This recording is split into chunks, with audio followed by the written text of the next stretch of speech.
नमस्कार, तुम्ही पाहताय जस्ट एक्सप्लोर महाराष्ट्र। 1947 साली आपला भारत देश हा स्वतंत्र झाला आणि 1947 ते 1950 या कालखंडामध्ये आधुनिक भारताची पायाभरणी करण्याची प्रक्रिया सुरू होती। मग कृषीप्रधान देश मानल्या जाणाऱ्या या भारतामध्ये शेती, शेतकरी आणि शेतकऱ्यांना कसण्यासाठी लागणारी शेतजमीन यावरून एक मोठा वाद निर्माण झाला आणि बघता बघता या वादाचं रूपांतर एका सशस्त्र चळवळीमध्ये झालं। मग बघा, कृषीप्रधान म्हणल्या जाणाऱ्या या भारत देशामध्ये या भारताला सर्वात जास्त कुठल्या क्षेत्रातून उत्पन्न मिळत होतं किंवा फायदा होत होता, तर ते होतं शेती क्षेत्र।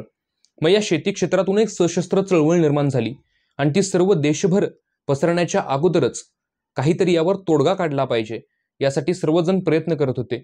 परंतु अशा या समस्येच्या वेळी याच कालखंडामध्ये एकीकडे भारत आपले लोकशाहीची मूल्य स्वीकारत होता आणि लोकशाही रुजवण्याचा प्रयत्न करत होता आणि एकीकडे शेती क्षेत्रातील ही सशस्त्र चळवळ उभी राहिली होती। मग या समस्येचं निर्मूलन करण्यासाठी एक व्यक्ती समोर आली, जिनं तब्बल 13 वर्षांचा पायी प्रवास करत 80,000 किलोमीटरचा प्रवास साधला आणि अहिंसक मार्गातून एक भूदान यज्ञ गाथा उभी केली। मग काय होती ही भूदान यज्ञ गाथा, हेच आजच्या व्हिडिओमध्ये आपण जाणून घेणार आहोत आणि कोणाचं योगदान होतं या भूदान यज्ञ गाथेमध्ये हे देखील आपण थोडक्यात जाणून घेणार आहोत। तर व्हिडिओ पाहण्याच्या आधी चॅनलला आपल्या सबस्क्राईब करा, या व्हिडिओला शेअर करा, लाईक करा आणि खूप सपोर्ट करा। चला तर मग जाणून घेऊयात काय आहे भूदान यज्ञगाथा। आपल्या भारताला स्वातंत्र्य मिळालं आणि स्वातंत्र्य मिळाल्यानंतर आपल्या भारतात असणारी गरिबी, कृषी क्षेत्रामध्ये असणारं दारिद्र्य या सगळ्यांचा परिणाम कशामुळे होत होता, तर तो होत होता ब्रिटिशांच्या साम्राज्यवादी आणि वसाहतवादी धोरणांमुळे।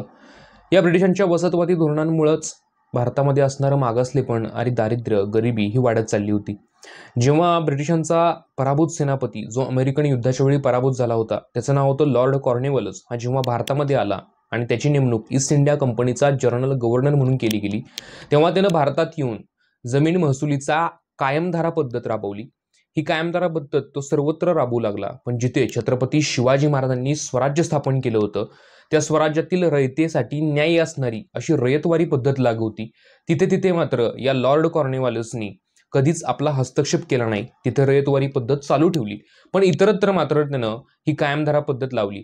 यामुळे झालं काय, तर त्या स्वातंत्र्याच्या दरम्यानमध्ये जे जमीनदार होते त्यांच्याकडं हजारो एकर नव्हे तर लाखो एकरच्या जमिनी त्यांच्या नावावर झाल्या, कारण ते या ब्रिटिशांच्या साम्राज्यवादी आणि वसाहतवादी धोरणांना प्रोत्साहन देत होते। मग अशा या कालखंडामध्ये ज्यांच्याकडे लाखो एकरच्या जमिनी होत्या ती माणसं कधीच शेती करत नव्हती, फक्त शेतकऱ्यांना राबवून घ्यायची, त्यांच्यावर अन्याय अत्याचार करायचे, त्यांच्या स्त्रियांचं शोषण करायचं, अशा पद्धतीचे अनेक गैरप्रकार सुरू होते। मग या दरम्यान भारत जेव्हा आपला स्वतंत्र होऊन घटनात्मक लोकशाहीकडे गेला, त्यानंतर काही सूत्र इथे ठळकपणे स्पष्ट करण्यात आली। त्यातलं महत्त्वाचं सूत्र असं होतं की संपत्तीचं केंद्रीकरण टाळणं आणि राजकीय असो सामाजिक असो अशा सगळ्या गोष्टींचं विकेंद्रीकरण झालं पाहिजे। म्हणून सरकारच्या उद्दिष्टातून, सरकारच्या दूरदृष्टीतून कसेल त्याची जमीन हा कायदा निर्माण करण्यात आला। म्हणजे ज्याच्याकडे जमीन आहे आणि तो त्याच्या जमिनीचा मालक आहे, पण तो जर शेतीच करत नाही तर त्याचा मालकी हक्क संपुष्टात आणण्याचं काम हे मुख्य सूत्र करत होतं। परंतु याच्याबद्दल जेव्हा न्यायव्यवस्था कायदे करत होती, कायदे बनवत होते, त्या दरम्यान मात्र राज्यघटनेने दिलेले सप्त स्वातंत्र्यामधला सर्वात महत्त्वाचा हक्क, फंडामेंटल राईट्समध्ये असणारा हक्क, तो म्हणजे मालमत्तेचा अधिकार, याचा वापर करून काही जमीनदार न्यायव्यवस्थेकडे गेले आणि त्यांनी या गोष्टीला विरोध केला की बाबा सरकार आमचा जर मालकी हक्क घेत आहे आणि शेतकऱ्यांना वाटत आहे तर ही आमच्याबद्दल होणारा गैरव्यवहार आहे। मग असा सगळा कायदेशीर गोंधळ देखील सुरू होता।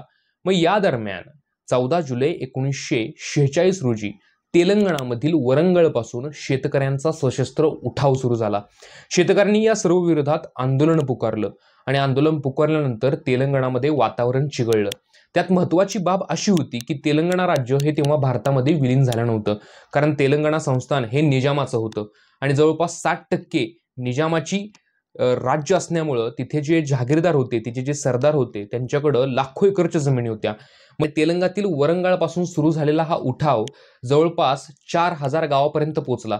हे सशस्त्र शेतकरी प्रत्येक गावात जायचे आणि जिथे ज्या शेतकऱ्यांवर अन्याय होतोय त्यांच्यावर जे कर्ज आहे त्याची कागदपत्र फाडून टाकायचे आणि सामूहिकीकरण घेऊन हिंसक स्वरूपातून शेतकऱ्यांना शेतीचं वाटप करायचे। परंतु एकीकडे आपला भारत स्वतंत्र झाला होता, लोकशाहीची मूल्य स्वीकारली होती आणि लोकशाहीकडे वाटचाल करणारा भारत आहे, आणि एकीकडे हिंसक पद्धतीची अशी चळवळ उभी राहिलेली आहे। त्यात तेलंगणा राज्य आपल्या भारतात विलीनच नाहीये। मग या दरम्यान 16, 17, 18 सप्टेंबर 1948ला भारतीय सैन्य पोलिसांनी ऑपरेशन पोलो हे यशस्वीरित्या पार पाडलं आणि तेलंगणा संस्थान भारतात विलीन केलं। आणि याच दरम्यान भारतामध्ये राज्यघटना लागू झाली। याच दरम्यान आपली लोकशाहीची मूल्य पण स्वीकारली होती। एक लोकशाही राज्य सुरू झालं होतं। पहिल्या लोकसभा निवडणुकीचा कार्यक्रम जाहीर झाला होता आणि अशाच दरम्यान शेतकरी असा सशस्त्र उठाव करत आहेत, हे काही बरोबर वाटत नाही। म्हणून राजकीय नेत्यांमध्ये सुद्धा म्हणजे कॉम्रेड रणदिवे आणि कॉम्रेड डांगे यांचा वैचारिक वाद देखील झाला होता की आपल्या लोकशाहीमध्ये अशा सशस्त्र बंड पुकारणं योग्य आहे का। मग कुठे जाऊन थोडा हस्तक्षेप एका व्यक्तीने केला आणि या व्यक्तीने हस्तक्षेप केल्यानंतरच जवळपास ऑक्टोबर 1951ला या शेतकऱ्यांनी त्यांची शस्त्र खाली ठेवली। मग इथे एका व्यक्तीने यामध्ये सहभाग घेतला होता, ते होते आचार्य विनोबा भावे। आचार्य विनोबा भावेंना जेव्हा या गोष्टी कानावर पडल्या तेव्हा त्यांनी स्वतः त्यांची शैक्षणिक कागदपत्र जाळून टाकली आणि या सर्व समस्या ज्या सुरू होत्या त्यामध्ये त्यांनी स्वतःहून उडी घेतली आणि त्यांनी या समस्यांचं निर्मूलन अगदी अहिंसक पद्धतीने केलं। बघा, आचार्य विनोबा भावे यांनी 1951ला त्यांची पदयात्रा सुरू केली। ही पदयात्रा त्यांची जवळपास 13 वर्ष सुरू राहिली आणि जवळपास 80,000 किलोमीटरचा प्रवास त्यांनी साधला। मग नक्की भूदान यज्ञ गाथा म्हणजे काय आहे असा प्रश्न तुम्हाला नक्कीच पडला असेल, परंतु आता भूदान यज्ञ गाथा नक्की काय आहे हे तुम्हाला लगेचच कळेल, कारण ही सगळी होती पार्श्वभूमी। आता बघा, जी पदयात्रा आचार्य विनोबा भावेंनी सुरू केली होती ना, ती पदयात्रा सुरू होत असताना 18 एप्रिल 1951ला ते जेव्हा तेलंगणातील पोचमपल्ली या गावामध्ये गेले होते, तेथील सर्व जाती धर्मांच्या माणसांना त्यांनी एकत्रित बोलवलं आणि त्यांनी सभा घेतली की बाबा शेतकऱ्यांची नक्की अडचण देखील काय आहे। तेव्हा तेथील शेतकरी काय म्हणाले, जर आम्हाला सर्व शेतकऱ्यांना गावातील जवळपास फक्त 80 एकर जरी जमीन कसण्यासाठी मिळाली तरी आमची 2 दिवसात म्हणजे आम्ही 2 वेळेचं आमचं पोट भागवू शकू। मग अशा वेळेस तिथे होते विष्णू रामचंद्र रेड्डी नावाचे एक जमीनदार, ज्याच्या नावावर होती 1000 एकर जमीन।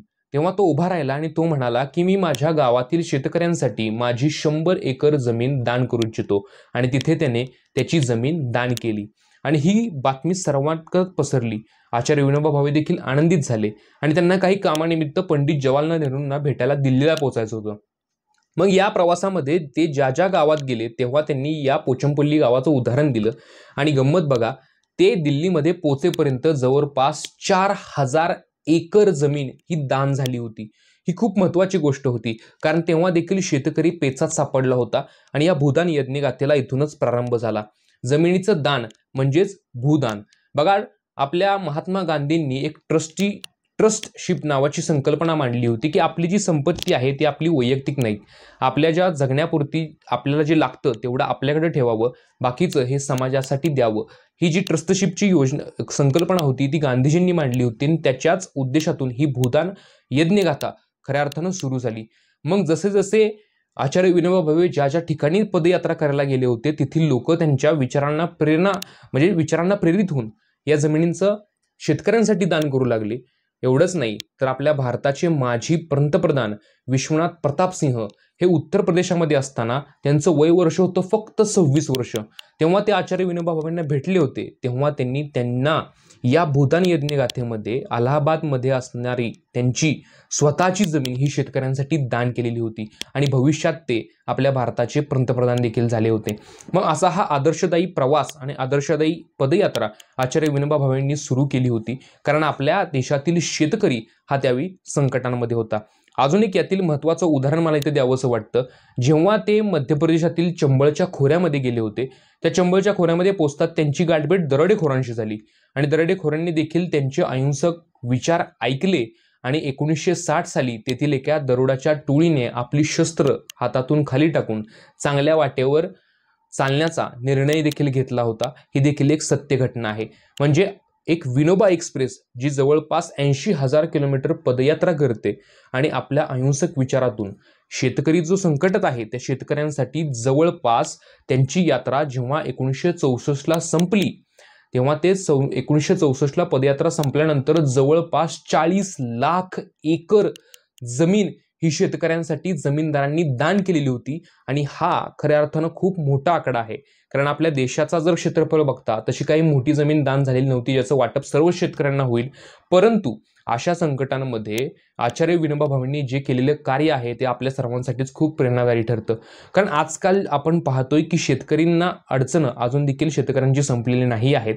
शेतकऱ्यांनी गतवर्षीच पाहिलं असेल, यावर्षी देखील आहे की शेतकरी आपल्या सरकारकडे मागण्या घालतात, पण शेतकऱ्यांच्या मागण्या काही पूर्ण होत नाहीत. मग त्या काळचं देखील जे सरकार होतं ते सरकार होतं काँग्रेसचं. मग या काँग्रेसच्या सरकार जेव्हा त्यावेळी प्रस्थापित असताना ह्या भूदान यज्ञ गाथेतून विनोबा भावेंनी संपूर्ण पदयात्रा समाप्त केल्यानंतर जवळपास 40 लाख एकर जमीन गोळा झाली होती. मग ही वाटप कोण करणार? मग ह्या वाटपाचा कार्यक्रम गेला सरकारच्या हाती. आता सरकारवर जबाबदारी होती की बाबा आम्हाला याचं वाटप शेतकऱ्यांपर्यंत करायचं आहे. परंतु आपल्या व्यवस्थेतच काहीतरी गोंधळ उडतो नेहमी. त्याच पद्धतीने त्यावेळी या भूदान यज्ञगाथेत जो जमिनी शेतकऱ्यांसाठी आल्या होत्या त्याचं वाटप व्यवस्थितरित्या झालं नाही. याचं उदाहरण म्हणजे बिहारमध्ये 1999 पर्यंत या भूदान यज्ञगाथेतून मिळालेल्या किंवा या संकल्पनेतून मिळालेल्या शेतकऱ्यांसाठी जमिनीचं वाटपच झालं नव्हतं. शेवटी 1999 मध्ये ती समितीच त्या राज्य सरकारला बरखास्त करायला लागली आणि अशी जमीन पुन्हा एकदा त्याच जमीनदारांच्या घशामध्ये गेली. तर अशा पद्धतीची होती ही भूदान यज्ञ गाथा. यामध्ये महत्त्वाची गोष्ट मला शेवटी अशी नमूद करायची वाटते की आपला देश हा कृषीप्रधान देश आहे आणि या कृषीप्रधान देशाला जेव्हा स्वातंत्र्य मिळालं तेव्हाच आपला शेतकरी अडीअडचणीत असताना आचार्य विनोबा भावेंनी हा जो 80,000 किलोमीटरचा प्रवास साधला होता आणि या भूदान यज्ञ गाथेतून 40 लाख एकर जमीन शेतकऱ्यांसाठी उपलब्ध करून दिली होती. ही खरंच खूप सोपी गोष्ट नाही. मला माहिती आहे या भूदान यज्ञ गाथेचा अंत दुःखद असला, याचं वाटप देखील झालं नसलं तरी आपल्या सर्वांसाठी, आपल्या मानवतेसाठी हा एक म्हणजे एक प्रेरणादायी उदाहरण देखील आहे. कारण आत्ता देखील आपला शेतकरी हा पेचात अडकलेलाच आहे. परंतु शेतकरी आपल्याला आयुष्यभर पोसत असतो. शेतकरी कष्ट करून आपल्याला अन्नाचा पुरवठा करत असतो. ह्या शेतकरी जेव्हा संकटात आहे तेव्हा आपलं शेतकऱ्यांना मदत करणं फार गरजेचं आहे असं मला वाटतं. त्यामुळे ही भूदान पदयात्रा आचार्य विनोबा भावेंनी केली आणि आचार्य विनोबा भावेंचं हे कार्य तुम्हा सर्वांना कळावं म्हणून या भूदान यज्ञगाथेवर आजचा हा आपण छोटासा व्हिडिओ केलेला आहे. बघा, शेतकरी हा आपल्या सर्वांचा राजा आहे. त्यामुळे शेतकऱ्याचं राजपण हे शेवटपर्यंत राहिलं पाहिजे आणि आपला भारत देश हा कृषीप्रधान देश आहे. तो कृषीप्रधान देशच राहिला पाहिजे. यासाठी आपण सर्वांनी आपली जबाबदारी ओळखली पाहिजे. अशी भूदान यज्ञगाथा तुम्हाला कशी वाटली हे आम्हाला कमेंट्समध्ये कळवा. अशाच वेगवेगळ्या आणि नवीन विषयांसह आपण तुम्हाला पुन्हा भेटूयात. पाहत राहा जस्ट एक्सप्लोर महाराष्ट्र. जय जवान, जय किसान. धन्यवाद.